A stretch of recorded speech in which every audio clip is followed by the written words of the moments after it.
সিঁড়ি দিয়ে দেন।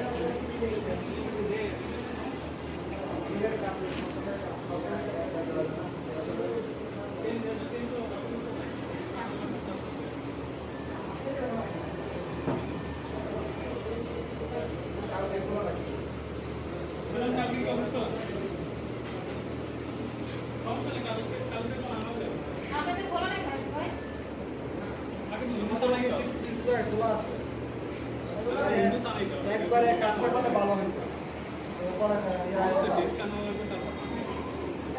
গরম নেই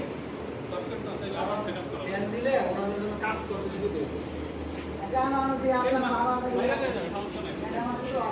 মারার পরেও তো কাজ আছে ভাই। মারার পরে 11 দিন কাজ করবে, আবার আমরা 10 দিলে 10 আবার সব সেটা মারার পরে আবার এই সপ্তাহে সুন্দর লাগে রায় দিতে হবে না। চেঞ্জ দিলে হবে, চেঞ্জ দিলে ওই যেটা করতে তোমার এটা সমস্যা হবে না তো? না না, টিএনএ পারো কোনো সমস্যা হবে না।